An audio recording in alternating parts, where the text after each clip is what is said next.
예, 시작합니다. 다시 왔습니다. 명명법까지 얘기를 했는데 이 명명법하고 관련해서 이제 인물 여기 지금 저 누구의 저 우리 한정민님께서 그렇게 말씀을 하셨기 때문에 인물 얘기 좀 해야 될 것 같아요. 그 한정민님이 그랬잖아요.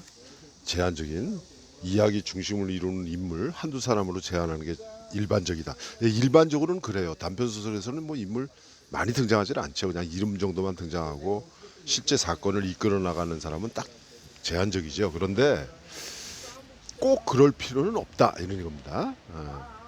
지금 많은 수강생들이 이 작품을 읽고 주인공을 화자, 즉 민재 엄마로 생각해요. 근데 저는 이 소설엔 주인공이 없다 이렇게 보고 싶어요. 이거 한번 읽어보세요. 이 소설 한번 읽어보세요. 김정한이라는 소설가가 있어요. 김정한의 사하촌. 예. 사하촌, 하촌. 절 아래에 있는 마을이죠. 예, 절 아래에 있는 마을. 이 사하촌이라는 이 작품을 읽어보시면은 이 작품도 또 명칭이 그 호칭이 참 재밌어요. 이 작품을 읽어보시면은 한 20여 명 등장을 해요. 등장인물만. 제가 제 기억으로는 한 20여 명 등장하는데 그 20여 명 중에 누가 주인공이다 라고 하기가 좀 힘들어요. 그래서 이 작품의 특징은 뭐다? 주인공이 없다. 주인공이 없는데 어떻게 이야기가 이끌어지냐? 이야기가 돼요. 어떻게 되느냐? 서술자가 그렇게 한 거죠. 그래서 지금 뭐 수강생들 저 몇몇 분이 이 소설은 1인칭 시점인데 1인칭 주인공 시점이다 이렇게 얘기를 했는데 뭐 틀린 건 아니에요. 틀린 건 아니지만 오히려 주인공이 없다 이렇게 생각하고 그냥 1인칭 관찰자가 주변의 이야기들을 그냥 다 전해준다 이렇게 생각하면 돼요. 그래서 그 사람 한 사람 한 사람의 어떤 특징이들이 그들과 얽힌 이야기들이 에피소드들이 그 이웃의 모습들을 우리들에게 전해주는 거면 되니까. 그러니까 이 작품을 읽으면서 주인공을 꼭 찾으려고 뭐 그렇게 할 필요는 없을 것 같아요. 그 한정민님 말이 맞습니다. 그거는 여러 사람이 등장할 수 있지만 뭐 그렇게 단편 소설에 등장인물의 수가 많으면 안 된다는 건 없지만 그래도 제한적으로 한두 명이 중심 사건을 이끌어 나간다.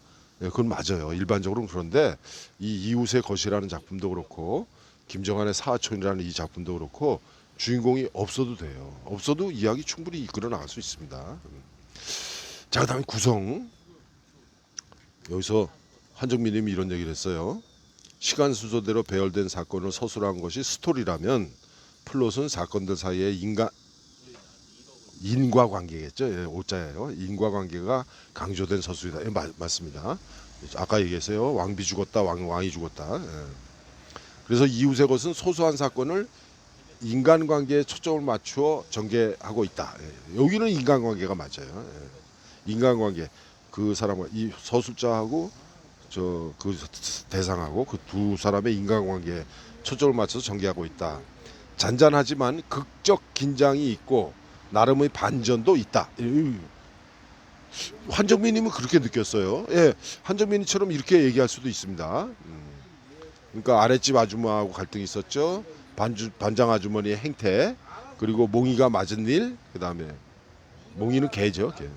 몽이 할머니에게 함구한 일, 그 다음에 서연 엄마와의 보이지 않는 알력. 알력이라기보다는 경쟁심 비슷한 거예요. 그 다음에 나름의 반전. 403호 안경집 아저씨하고 새로운 청소합주하고의 관계. 그리고 중간중간 회상이 삽입된 구성이 극적 긴장과 반전을 돋보이게 했는지는 의문이다. 충분한 역할을 못하고 있어요. 그거는 기억해야 됩니다.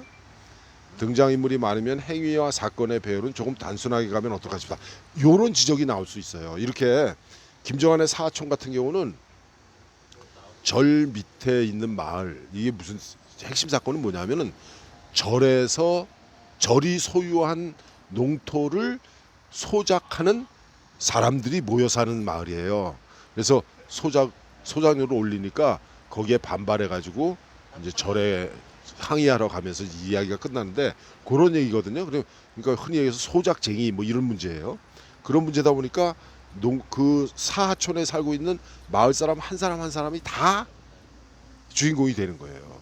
나중에 그들이 합쳐서 볏짚 들고 벼 나락이 요렇게 조금밖에 안 열렸는데 무슨 소장료를 그렇게 많이 받으려고 그러냐 항의하러 가면서 끝나는 건데 그런 얘기예요. 그러니까 모든 사람이 다 주인공이 될 수가 있는 거죠. 그 다음에 이웃의 것은 1인칭 주인공 시점으로 보인다. 1인칭 주인공으로 봤어요. 그 다음에 화자인 나가 관찰자로서의 나인지 주인공으로서의 나인지 더 명확했으면 좋겠다. 저는 주인공으로서의 나보다는 관찰자로서의 나가 더 어울릴 것 같아요. 이 작품에서는. 그 다음에 배경. 이 소설에서는 배경을 언급하지 않을 수 없다. 예, 맞아요. 이 배경이 뭐예요? 이 소설의 배경. 이 소설이 뭐죠? 이 소설 이름이 뭐죠? 이거를 이제 얘기하기 위해서는 배경의 기능 뭐 이렇게 얘기해야 되는데 배경. 이 배경 이걸 흔히 소설 강의할 적에 배경의 기능 이렇게 얘기합니다. 배경의 기능. 근데 이 배경이 이렇게 소설에서 굉장히 중요한 역할을 해요. 메밀꽃 필름으로 보면 장터잖아요. 5일장에서는 장터. 그 다음에 그 산 넘어가는 메밀꽃이 피어 있는 그 밭, 산등성이. 그리고 이제 우리가 배경하고 관련지어서 이제 특히 알아둬야 될 작품이 황석영 아시죠? 황석영의 산포 가는 길. 산포 가는 길. 산포 가는 길. 그 다음에 누구야 김승옥이라는 작가 있어요. 김승옥의 무진기행이라는 게 있어요. 무진기행. 아 이게 뭐야 이 막 한자가 막 헷갈린다. 무진기행.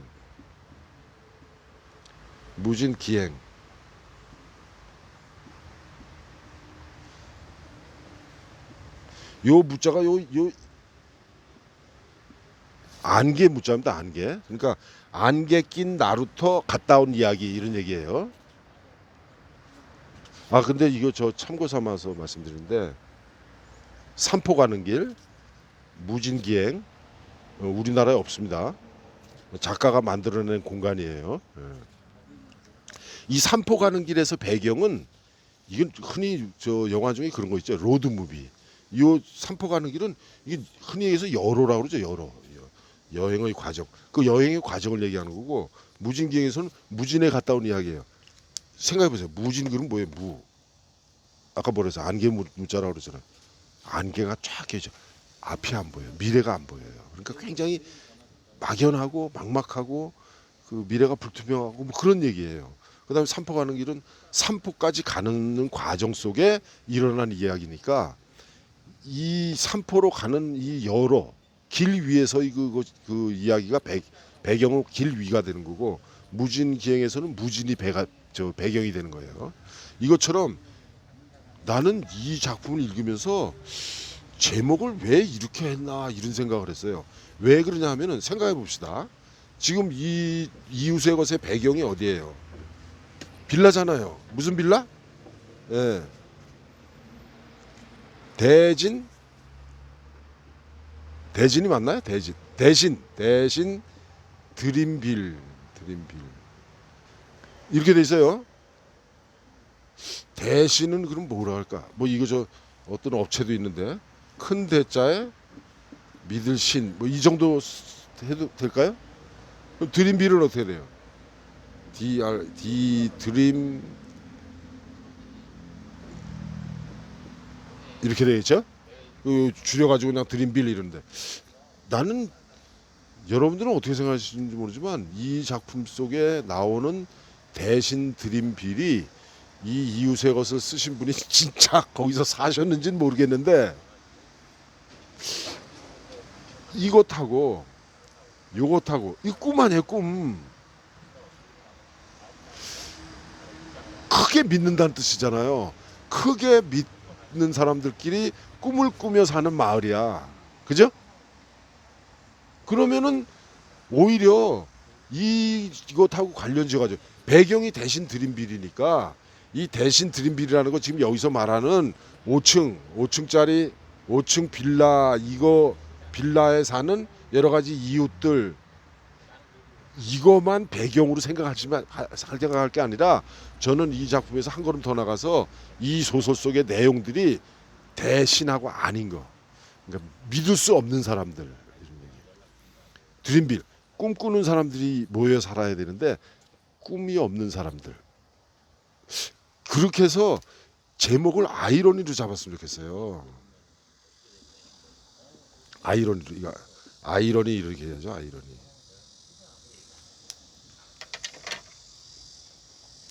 전영택의 화수분이라는 소설이 있어요. 화수분이 뭐예요? 예. 아무리 써도 보물이 줄지 않는 그런 항아리. 예. 화수분이라고 그래요. 아무리 써도 마구 내다 써도 또 재물이 쌓이고 재물이 쌓이고, 그걸 화수분이라고 그래요. 그런데 주인공은 어때요? 가난해요. 굶어 죽어요. 아이러니죠. 아이러니.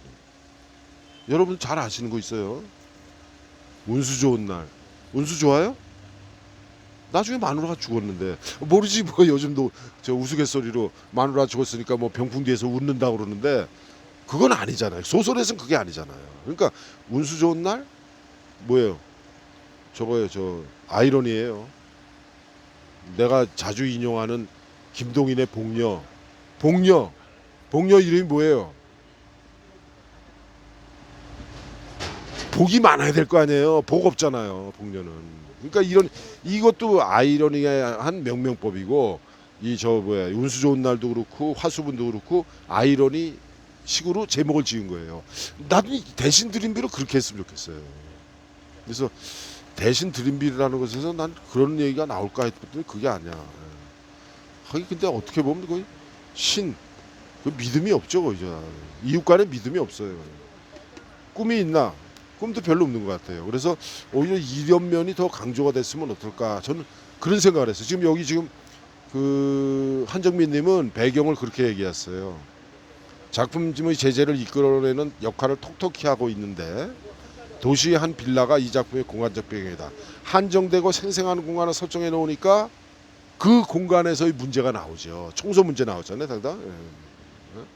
게다가 인물들이 처해 있는 환경, 사회적 배경도 같은 빌라에 산다는 설정 덕분에 명확해졌다. 그러니까 이 대신 드림빌의 규모, 평수 이런 걸 계산해 보면은 그 대신 빌라에 사는 사람들의 생활 수준, 뭐 직업적인 어떤 안정감 이런 게 여기 다 드러나잖아요, 그죠? 예, 그런 것처럼 요 대신 드림빌이라는 저 빌라 이름 가지고 충분히 소설 이렇게 주제를 반영할 수도 있을 것 같아요.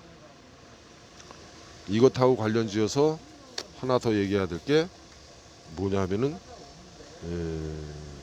아이러니식으로 이제 명명을 하게 되잖아요. 그러면은 그 아이러니를 독자들이 딱 느낄 수 있어야 돼요. 작가 혼자서만, 글 쓴 사람 혼자서만 그냥 아이러니로 풀어오는 게 안 되죠. 그건 전혀 도움이 안 됩니다. 그래서 때로는 이렇게 우리 토론을 해보다 보면은 이 뭐라고 이제 지적을 하잖아요. 그러면 작가가 나서서 나 그게 아니라 나는 이런 의미로 썼다 이렇게 막 강변을 하는 경우가 있어요. 그 꼴불견입니다. 작가는 이제 토론 시간에 우리가 얼굴 맞대고 토론하잖아요. 그럼 작가는 조용히 있는 게 좋아요. 누가 뭐라고 얘기하건 간에 왜 그냥 우리 얼굴 다르듯이 느낌이 다 다르잖아요. 우리 저 감상문 읽어보면 나오듯이. 그래서 그 만약에 어떤 지적이 나왔으면은 그렇게 지적을 할 수 있게끔 소설이 그렇게 쓰여졌다는 거예요. 그러면 여기 지금 한정민님이 이런 얘기를 하는 것은 다 그만한 이유가 있는 겁니다. 저 지워버렸네. 아까 무진기행하고 저 산포 가는 길에 했는데 이렇게 좁은 공간의 얘기가 뭐냐면 이호철의 작품이 있어요. 이호철의 달아지는 살들이라는 게 있어요. 달아지는 살들. 이 달아지는 살들은 주택이에요. 집이에요, 집. 근데 그 집의 배경이라든가 그 어떤 그 묘사된 걸 보면 굉장히 음침해요. 그리고 요 기억해 두세요. 이호철의 달아지는 살들. 요 집 안에서만 이야기입니다. 배경이 집 아니에요. 아주 음침해요. 소설 분위기가 전부 음침해요. 그리고 이 이호철의 이 소설에서 우리가 꼭 공부해야 될 거. 제가 소설에 의성어 쓰지 말라 그랬죠. 서술문에 의성어 쓰지 말라 그랬어요. 따르르르르릉 전화벨이 울렸다. 전화벨이 울렸다만 있으면 돼. 따르르는 필요 없습니다. 왜? 전화벨은 각 집마다 전화벨 다 달라요, 소리가. 그러니까 따르르르릉 이렇게 쓸 필요가 없어요.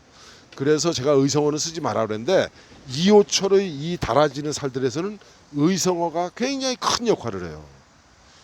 여기에 나오는 소리가 뭐냐면 이런 소리예요. 꽝, 땅, 꽝땅, 꽝땅이에요. 꽝땅. 그게 뭐야? 즉 이 달아지는 살들이라는 소설 속에 나오는 어머니의 요즘식으로 얘기하면 트라우마 같은 거예요. 그러면서 사실은 아무 소리도 들리지 않는데 어머니한테는 그게 들리는 거야. 왜? 6.25 전쟁이 치르면서 피나 났거든요. 그러니까 이 꽝땅 꽝땅이 총소리이기도 하고 대포 소리이기도 하고 가슴을 두드리는 소리이기도 하고 그런 거예요. 그래서 이 의성어 꽝땅 꽝땅이 아주 묘한 역할을 하고 있어요. 의성어. 제가 의성어 서술문에 의성어 쓰지 말라 그랬는데 여기에서는 이 의성어가 아주 멋진 역할을 하고 있습니다.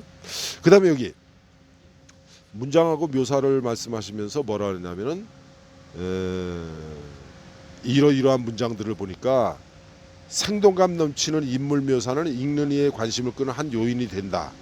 간간히 보이는 오타나 잘못된 띄어쓰기는 퇴고를 통해 바라잡기를 바란다 이랬는데 예 맞아요. 여기 지금 예로 들으면서 지적한 게 정확하게 지적했어요. 수강생들 많이 느꼈겠지만 이웃의 것을 쓴 사람은 문장 수련이 웬만큼 된 사람이에요. 문장 아주 좋아요. 그리고 서술과 묘사가 어떻게 다른지도 알고 있는 사람이야. 어떤 대목 보면 묘사가 아주 기가 막혀요. 그 묘사가 기가 막힌 부분을 한정민 님이 몇 개 문장을 지적을 했어요. 나중에 한정민 님 거 관점을 보도록 하세요. 그리고 이제 한정민 님이 지적을 해주셨는데 이게 지적한 게 뭐냐면은 시점.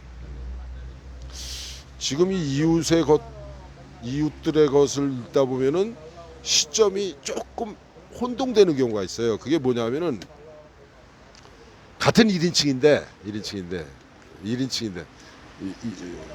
이거 저 지금 여기서 얘기하시는 건 이거 시점이에요. 시점의 혼용이죠. 혼용인데 혼용 섞어 쓰는 거예요. 근데 이 시점을 어떻게 혼용하고 있냐면은 이 이웃의 것들에서는 1인칭 시점을 혼용하고 있어요. 1인 시점인데 이게 나의 입장에서 민재 엄마죠. 민재 입장에서 서술하는 부분이 있고 또 다른 나가 있는 것 같아요. 민재 엄마가 아닌 누군가가 또 이야기하는 것처럼 이렇게 느껴지는 부분이 있어요. 그런데 시점의 혼용에서는 거의 대부분이 이 1인칭이에요. 1인칭. 지금 누구예요? 자, A라는 여자하고 B라는 남자가 있어요. 처음에는 A라는 남자가 이야기를 해요. 이어서 B라는 남자가 이야기를 해요. 교차해 가면서. 시점이 교차하는 거죠. 요것도 1인칭이고 요것도 1인칭이에요. 요 여자가 얘기할 때도 1인칭이고 요 남자가 얘기할 때도 1인칭이에요. 그런데 같은 사건을 요 여자가 바라보는 것으로 이야기를 하고 요 남자가 바라보는 것으로 이야기해요. 그래서 한 소설에서 시점의 혼용이 가능한가요? 라고 물으셨는데 가능하죠. 얼마든지 해도 됩니다. 이렇게 시점을 교차해 가면서 기성 작가의 작품에서 두 개의 시점을 같이 사용한 경우를 보았다고 그래요. 그렇습니다. 안타깝게도 현재 예문을 찾지 못하겠다는 예문이요? 여러분들 요 강의 영상을 볼 때 제가 카톡방에다가 주소를 링크해 놓겠습니다. 이병렬의 흐르는 강물처럼 제 겁니다. 제 거 읽어보시면은 그 대목 읽어보시면 시점이 이렇게 교차하는구나. 이렇게 혼용이 아니라 교차예요. 시점의 교차. 요 카톡방에 제가 링크를 걸어놓을 테니까 그거 한번 읽어보세요. 그 다음에 출간된 단편 소설을 보면 인물의 대화나 속마음에 큰 따옴표, 작은 따옴표가 없는 경우를 종종 봅니다. 많아요. 소설을 배우는 입장에서는 원칙대로 쓰임새에 맞게 써야 하겠지만 이런 형식의 해체가 오히려 독특한 느낌으로 다가와 소설을 더 빛나 보이게 하는 부분도 있는 것 같습니다. 이것도 예문을 우리 카톡 여러분들이 이 영상 보실 적에 그 밑에 카톡방 거기다가 밑에다가 제가 주소 링크를 해놓겠습니다. 그것도 역시 이병렬 작품입니다. 이병렬의 데뷔작 연결식. 1978년도에 이 작품을 이제 신인상을 받으면서 나왔는데 그때 심사평이 뭐냐면 참신하다였어요. 전혀 다른 점. 대화 표시를 한 개도 안 했어요. 작은 따옴표 큰 따옴표 없어요. 대화하고 서술문을 막 섞어가지고 물론 대화는 이렇게 행을 바꿔서 했지만 대화 표시 작은 따옴표 큰 따옴표 한 개도 안 했어요. 제가 제 소설 중에 그런 곳이 몇 개가 됩니다. 일부러 안 하는 거. 그건 그것대로 또 맛이 있습니다. 그래서 만약에 대화 표시를 할 거면 다 하고 아니면은 안 하는 게 아예 안 하든가. 그게 낫습니다. 아무튼 지금 저기 한정민님이 질문하신 두 개 시점에 혼용하고 작은 따옴표 큰 따옴표 안 쓰는 거 그거 예를 제가 링크를 걸어놓겠습니다. 꼭 읽어보시고 참고하도록 하세요. 자, 수강생들 거 봅시다. 수강생들 건 지금까지 얘기한 거 사실은 여러분들이 낸 수강생들의 감상문들을 다 읽고 나름대로 종합을 해서 여러분들한테 말씀드렸기 때문에 간단하게 넘어가겠습니다. 김상범님이 그런 얘기를 했어요. 많은 기록과 쓰려고 하는 노력은 보이지만 글의 내용을 이해를 못하겠어서 줄거리와 감상문을 어떻게 써야 할지 모르겠다. 그래놓고 줄거리 다 쓰셨어요. 김상범님이 이런 말씀을 하신 것. 그다음에 뒤에 가면 또 나옵니다. 그런 이 비슷한 게 왜 그러냐면은 그 기존의 소설 구성, 발단, 전개, 위기, 절정, 결말. 이 작품은 아무리 읽어도 위기, 절정이 없어요. 결말도 이상해요. 이건 뭐 전에 내가 얘기했죠. 열린 결말, 닫힌 결말. 이건 열린 것도 아니고 닫힌 것도 아니고 어정쩡해요. 왜 이렇게 됐을까? 왜 이렇게 됐는가는 아까 얘기했죠. 원미동 사람들을 한번 읽어보세요. 그래서 원미동 사람들하고 뭐 어깨를 나란히 할 작품은 아니지만 그런 류의 작품으로서 어느 정도는 성공하고 있어요. 이 작품은. 그래서 기존의 어떤 소설 발단 위기 절정 결말 이거 발단 전개 위기 절정 결말에 익숙해져 있는 사람들은 이 작품 재미없어요. 그럴 수밖에 없습니다. 김상범님 책임 아닙니다. 걱정하지 마세요. 윤명웅님이 이제 아주 좋은 평을 해주셨어요. 이 글을 읽으며 양 기자 작가가 쓴 원미동 사람들이 생각났다. 같은 연립주택에 사는 사람들의 일상을 잔잔하게 수필처럼 쓴 글이라서 읽으며 입가에 미소가 떠올랐다. 그렇죠. 입가에 미소가 떠올라. 왜? 우리 이웃들 사는 이야기잖아요. 결국 사람 사는 이야기거든요. 사람 사는 이야기. 그 사람 사는 이야기에 꼭 뭐 갈등이 있어가지고 누구하고 싸우고 주먹 다짐하고 죽이고 살리고 이런 거 없어도 잔잔하게 이야기를 이끌어 나갈 수 있어요. 그런 것만으로도 충분히 소설이 됩니다. 서민들이 살아가는 모습을 잘 그려낸 글이다. 맞습니다. 저도 그렇게 생각했어요. 전체적으로 이야기를 풀어나가는 서술은 비교적 잘 되어 있는데 소설이라면 글 속의 인간관계에서 저자의 사유가 드러날 수 있어야 한다.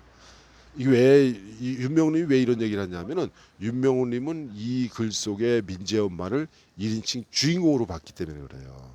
1인칭 주인공으로 썼다면은 주인공의 사유가 나와야 될 텐데 그 사유라고 우리가 이렇게 끄집어낼 수 있는 부분이 조금 미흡해요.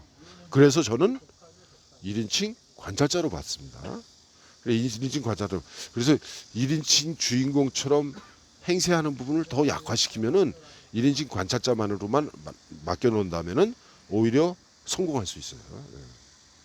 어찌해야 할지 감을 잡으려면 원미동 사람들을 읽어보시길 권한다. 여기 윤명훈님은 원미동 사람들을 정확하게 꿰뚫고 계신 거야. 그러니까 얘기를 하는 거죠. 그 다음에 이웃의 것이라는 제목도 독자의 눈길을 끌지 못한다. 여기 이랬어요. 빌라 이름을 정하고 무슨 빌라 사람들이라고 하는 게 나을 것 같다. 원미동 사람들처럼. 예. 괜찮습니다. 제목 뭐 흉내 내면 어때요? 괜찮습니다. 예. 근데 원미동 사람들이 견주어서 이제 뭐 대신 빌라 사람들 조금 어색하겠죠. 예.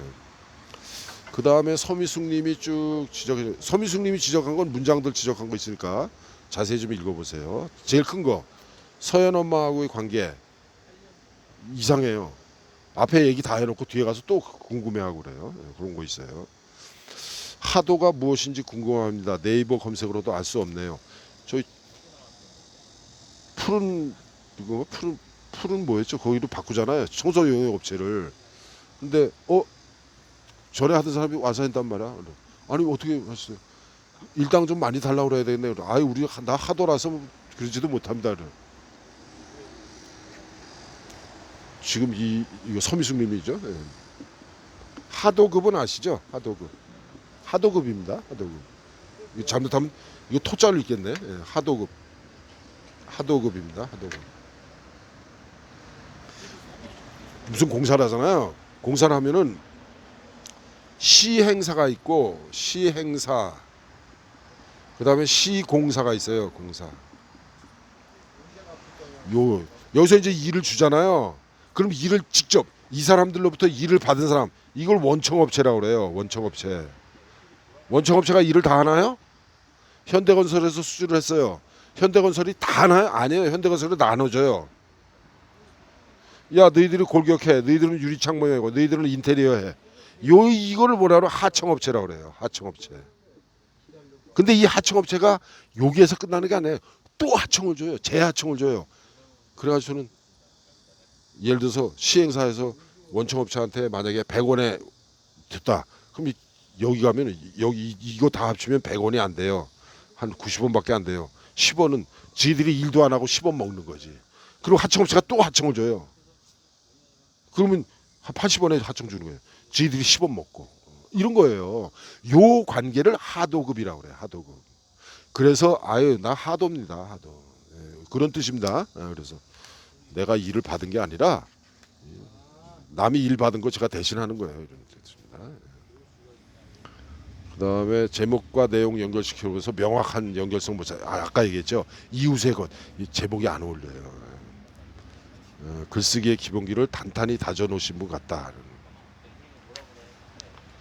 저기 시간이 많이 된 모양이에요. 오늘 이상하게 금방 빨리빨리 지나가는 것 같아요. 저 혼자만 그렇게 느끼나? 조금 이따 다시 하겠습니다. 예.